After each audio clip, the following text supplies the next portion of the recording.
Hello, and welcome to the Talking Food with Bidfood podcast. I'm Ashley Hollidge, and on the menu for this episode, we'll be talking all about regenerative agriculture in 2024. To help me shine light on this topic, I'm delighted to be joined by my co-host for this episode, Sustainability Advisor at Bidfood, Valeria Potsinok. Welcome, Valeria. Hi, Ashley. To broaden our understanding of how this has revolutionised the way we think about farming and the environment, we'll be joined by two guests from Nestlé who will be breaking down what regenerative agriculture is, deep diving into their relationship with farmers and all they're doing in this new world that we're all quite new to and we could do with a bit more information on. Now, Nestlé works with over 700,000 farmers globally and many more through their supply chain, so it's going to be really interesting to hear what they have to share about the world of regenerative agriculture.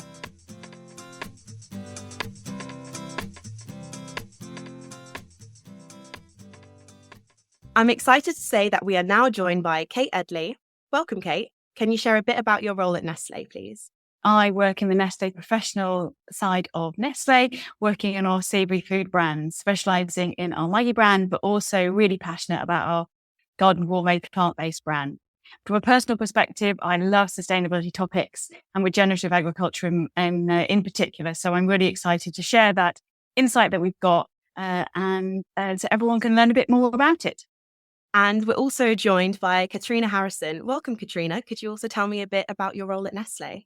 Yeah, my role is brand and activation lead across Nestlé Professional. So I manage all of our external communications and a number of our CSR initiatives, of which regenerative agriculture is obviously a key focus for us.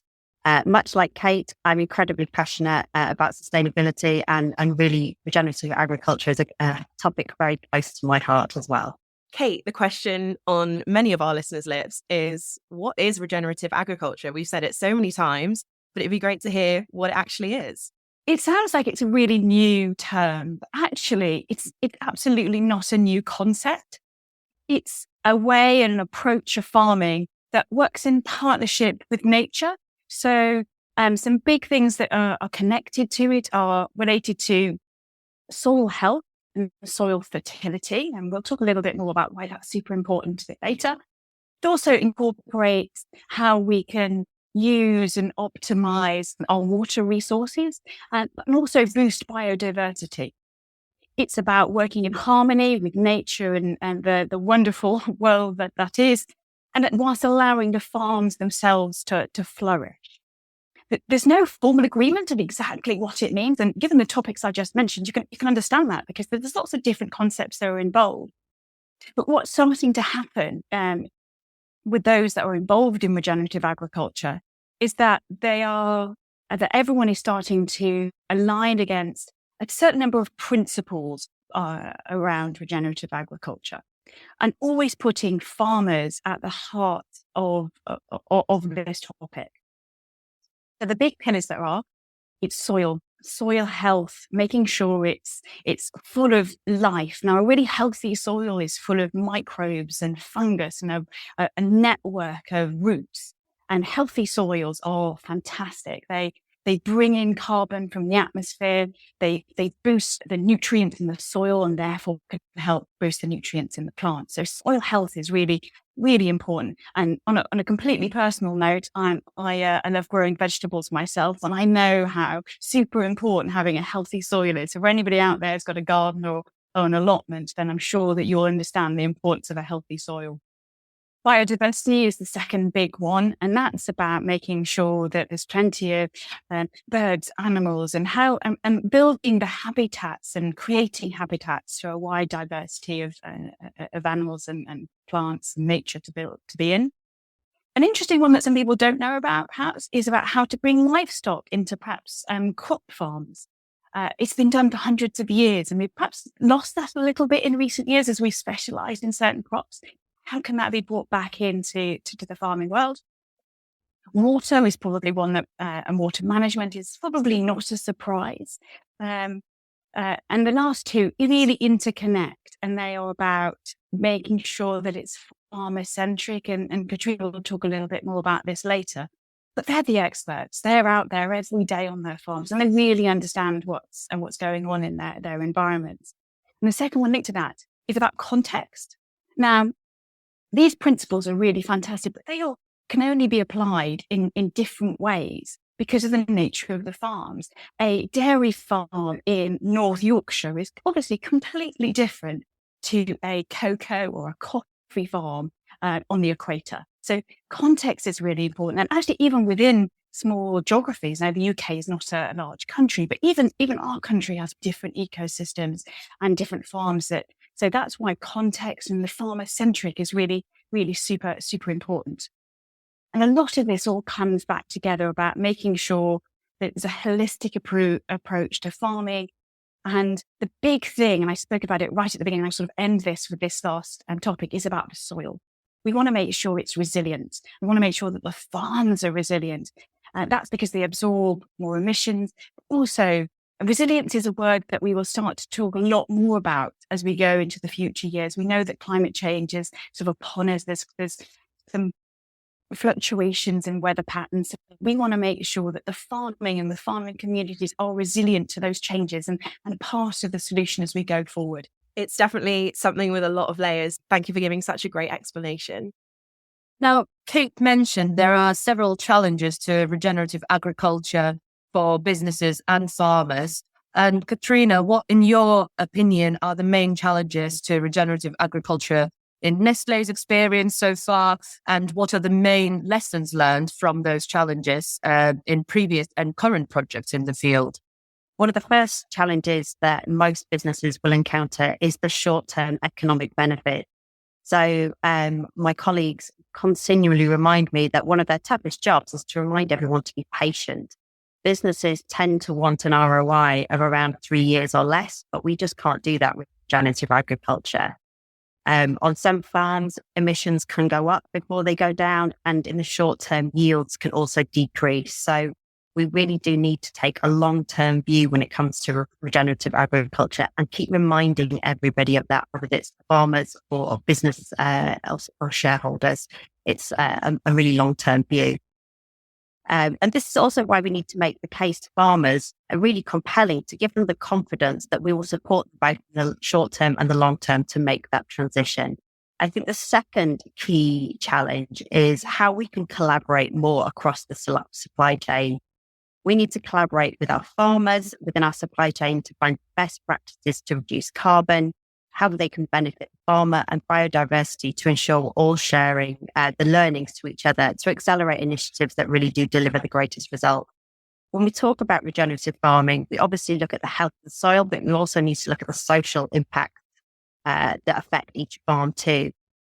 And given our diverse portfolio, as Kate already alluded to, the challenges that we have in Brazil or Vietnam are going to be very different to the challenges that we have here in the UK, whether that's at a farm level or at a total ecosystem, looking at the social aspects. So it's just really a complex system to be working on. And this is why we focus on a number of key pillars, whether that be improving the soil health, protecting water resources. But we have to remember that regenerative agriculture, when it's rolled out, is done in a fashion that really has to be farmer-led. They know their land better than anyone else. So we really need to help them to roll out the initiatives in a way that really works for them. And I think that's been one of the key learnings. I can't emphasize enough how much we need to really collaborate and listen to our farmers to ensure they feel heard and have the confidence to make that transition. So, Kate, Katrina mentioned supporting farmers. So it'd be great to hear your thoughts on why supporting farmers on their transition to regenerative agriculture is important for both the journey to net zero and the future of food service. All food businesses, whether you're a business like ourselves, manufacturing, or you're an operator in the food service, if you look at your the emissions, as we kind of term from farm to fork, when you look at the full value chain of emissions in particular, a significant amount will come from ingredients. Anywhere between 70 to 90% of the ingredients in our industry will come from the ingredients. So that's similar across the industry, depending on slight variations, but that is a lot. So that's why we really need to focus on farming and the ingredients, but how we can help make that change and make that transition. Because they are out of our individual control. They're called Scope 3. So some people might have heard that term before. So Scope 3 essentially means things that aren't in your operational control. Things that are, as an example of what you can control, your own fleet of vehicles, or the sites and the operations and the restaurants that you have. They are things that you can control, but actually the ingredients, it is more difficult to control and understand how you can make a difference. That's why that point where Katrina was saying about collaboration and asking questions is just so super important. So I spoke about the fact that actually by working with farmers, we can help to reduce carbon emissions by drawing those emissions into the soil. Now, some of the reasons that's really important is to do with that word resilience that I mentioned before. A resilient farm, resilient crops, make sure that they are able to withstand crazy weather patterns. Now, that's super important because we've seen in the news, and you may have understood yourself, that the commodity prices, farming goods, are subject to fluctuations in price up and down. And sometimes you will hear in the news a certain crop has gone up in price because there's been some weather impacts. Now, regenerative agriculture is not the silver bullet of everything, but it will help to make these crops more resilient to these fluctuations in weather in the future. Now, when we talk about supporting farming, we understand that at Nestlé, and I'm hoping you're starting to understand as well as a wider industry, that we need to help that transition. Katrina mentioned that sometimes there are short-term negatives, and so persuading farmers to come on the journey with us can be challenging. So we need to offer support. So as Nestlé, we do that. Now, that is in a variety of different ways. It's technical, it can be financial, hands-on, sharing of knowledge globally and between farms. And because we have such a wide footprint, we're able to share the knowledge for different geographies, maybe on the same farming type, also the learnings between types of farming. So that's just starting to really come to fruition in our ecosystem. So what we've done and what we've committed is globally as a company, Nestle are investing or will have invested by the end of 2025, 1.2 billion Swiss francs in this topic. Now that's a phenomenal number. I can't even get my head around it, but it just really demonstrates how important we believe this to be. So we're a food and beverage company. We rely heavily on our farmers for our success and ongoing business. So we've been in business 200 years. We want to be in business for another 200 years. So we need to make sure that we're working in partnership with our farmers to support that transition, to make them more resilient and reduce the emissions where we can in this really, really important part of the value chain. Definitely. And it's so great to hear how much you prioritize the relationship with farmers in Nestle. Valeria, do you have any thoughts on this? Yeah, I think Kate mentioned quite a few important points that we must remember that farmers are the stewards of our natural resources and that essentially they are feeding us all. But also they are in the highest risk area of exposure to climate change impacts. And we are essentially asking these farmers to change the farming methods they've been using for 20, 30, 40 years and essentially to change their livelihoods. So I think it is so important that they have the support of the big players like Nestle to help farmers mitigate those risks that they might be facing, whether they are financial, environmental or social, and also help them have a smooth transition to regenerative farming. I think the point that I'm trying to make is that agriculture has a huge potential for carbon sequestration and nature restoration. And with the correct support and correct approach, it can be the greatest solution to net zero and food systems resilience. It would be great to hear a little more about how Nestlé Professional is working with farmers here in the UK and further abroad. Katrina, could you expand on this a bit more and give us a bit more insight from the farmer's perspective? Yeah, absolutely. So here in the UK, one of our key ingredients we source here is milk. So up in the likes of Cumbria and Ayrshire, we work with an organisation called First Milk, and they're a farmer-owned dairy cooperative based up in Ayrshire and Cumbria. They partner with about 80 farmers who provide us with high-quality fresh milk. And our goal and that of First Milk is to lessen the environmental impact by improving the sustainability and efficiency of the supply chain. Each farmer essentially receives a sustainability bonus for taking practical measures that protect and enhance the natural assets on their land. And some of the examples include things like increasing the biodiversity of farmland, reducing single use and increasing recycled plastics. It can be anything from planting hedgerows, those sorts of initiatives to really increase the biodiversity, and also encouraging digital innovation, which could be utilizing anything from cow monitors and other technology that really helps to provide the information and the environmental impact that we're making so we can track our progress. The scheme also focuses on the social aspect of agriculture. So we also incentivize school visits to help children better understand food, farming and the environment, because we think that's a really important factor as well. Children need to understand where their food's coming from. And if you look at school children today in terms of where they're heading in the future, very few of them will actively promote farming as a career choice. And that's something that we want to change as well. So we want to encourage more young people to come into farming, and also encouraging more women into the industry as well. And we have a number of initiatives that we promote to engage with those audiences. As a total plan in terms of the Nestlé Milk Plan, we're on track to reduce our emissions from milk sourcing here by 50% by 2026. From a farmer perspective, we'll only be able to tackle climate change and the future of food security if we work collaboratively with farmers. They're essentially the key to all of this. However, we have to remember that this is farmers' livelihoods. So as much as Valeria mentioned it a moment ago, we're fundamentally asking them to change their business. And that's a really big ask. We have to make sure that they have the confidence and the financial security, both in the short term and the long term, to be able to deliver the results we all need. And I think the way that we've been working with them in a really collaborative manner has enabled them to join us on a journey to become more regenerative. So it's not necessarily about us telling them what to do, but jointly working through the initiative, allowing them to go at their own pace and encouraging them to implement practices which ultimately are win-win. And therefore, the end result is that they have embraced the whole concept in a really willing manner.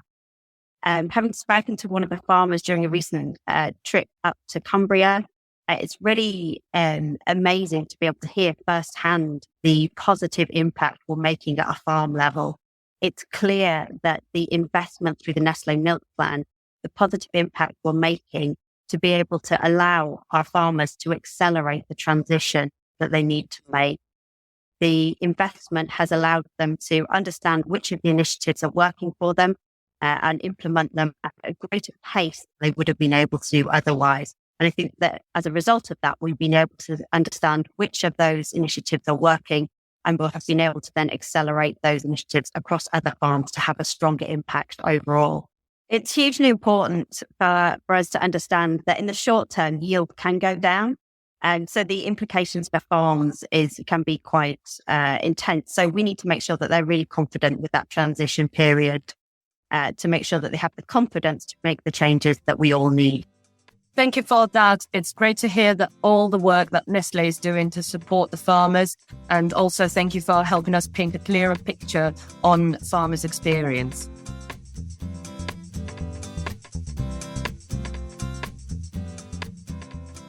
Now we have a better understanding of regenerative agriculture and the role Nestlé plays in supporting farmers on this journey, it would be great to hear more on this topic from a food service perspective.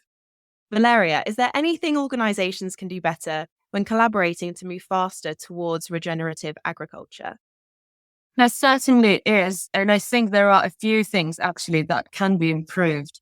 Well, first of all, the first step should be to have a well-structured strategy that integrates regenerative practices into sourcing for those food service companies and businesses. The strategy should include ambitious commitments and seek out suppliers who are aligned to those commitments. And also, we've already discussed it a few times, it is very important to support the upskilling of suppliers who wish to improve their practices. I think in addition to empowering the suppliers, companies must equip their internal teams with the right training and with the right awareness and skills training, and giving them the right resources and learning materials to create that motivated and strong culture for sustainable transformation. And I think finally, it has been mentioned multiple times today, and it might sound quite trivial, but we should be doing better at collaborating, and we should be doing better at partnerships and building those like healthy partnerships between the companies and through different dimensions. Ultimately, we need to have a more bespoke partnership and collaboration in the field of regenerative farming with the farmers, food processors, the wholesalers, and finally the consumers and customers that we are facing. It is because it's very hard to drive change alone, and such a major food system transformation always requires a co-development of solutions. Just to add to that, I think one of the most successful initiatives that we've implemented in helping both our internal teams and our customers to understand how we're driving towards regenerative agriculture is actually taking people out onto our farms. The topic of regenerative agriculture can seem incredibly complex when it's written down, and there's so much to try and take in. When you go out onto the farm and you see it really is taking things back to nature and trying to mimic nature in its natural form, it becomes so much easier to envisage what we're trying to achieve and how those initiatives are happening, whether that's seeing the hedgerows that have been planted, digging up patches of earth and counting earthworms. It's really basic things, but it really helps to come to life. And I think when people see it for themselves, that's almost like a light bulb moment of it. It really starts to help people to understand what we're trying to deliver. Yeah, I definitely agree with you, Katrina, on this one. It can be quite a scary topic if you think about it without seeing it yourself. And, just hearing the words regenerative agriculture, people can get quite confused as to what it actually means. But when they see it in practice on the farm, something as simple as letting your livestock graze on the same field as you grow in your crops. And that's already considered regenerative agriculture practice. I think that opens loads of eyes and people take it a bit more easily. Yeah, it just becomes so much easier to digest, doesn't it, in that format? Exactly. Valeria, could you share anything about what Bidfood customers and ultimately their consumers are asking for when it comes to regenerative agriculture? Yeah, regenerative farming is definitely a very hot topic of its own at the moment. We see a huge growth in demand for information on the practices and regenerative farming in general, whether our suppliers are being involved in any of the practices and working on any of those farms. More and more customers and general public explore the benefits of regenerative agriculture and its role in nature restoration and carbon sequestration. So I think naturally they just have more and more questions to ask surrounding this issue. The questions being asked also often involve biodiversity, water management. So we really like to see that, because I think there is a narrative of regenerative farming only helping the carbon sequestration and, having that carbon blind vision, the tunnel vision. So it's very important, and it is a good trend that we see in our customers' range, that they asking not only about the carbon savings, but also biodiversity, water management, and farmer stewardship. I think customers and consumers are generally becoming more involved and aware about what they eat in and what food decisions they're making, which is definitely a good thing for a food service industry, because we're so highly customer driven. It's great to hear how in touch consumers are when it comes to the environment and sustainability, and ultimately regenerative agriculture and what they're looking for. So the Bidfood 2023 sustainability report has just come out. So what are Bidfood currently doing in the world of sustainability for 2024? So we are continuing our progress on the food waste action, and material waste action in general. One of the bigger targets that Bidfood has set up for themselves is carbon emission reduction and our journey to net zero. There is a big carbon labeling project coming up that Bidfood team are working on at the moment. And of course, we can't ignore the recent trends and shifts towards more holistic approach to sustainability. So we are investigating different opportunities in the areas of biodiversity, circular economy, and regenerative farming. Also, we're looking in the ways to engage with our employees, customers, and suppliers more and more. So don't worry, there will be a lot to cover in the future report. Yeah, just some last thoughts from our side at Nestlé Professional. The one great thing that I'd like to talk about is how the conversation continues. What's really important is that people in the industry talk about these topics, that you listen to these kind of podcasts, you continue your learning. Maybe that's going on a farm, maybe that's reading some more materials, asking questions, sharing, learning. That's how it's going to keep this topic alive and driving it forward into the future. I think I'll wrap things up there then. But before I finish this episode, Katrina, Kate, thank you both so much for joining us on this episode. It's been great to have you. Thanks, it's been great. Thanks for having us.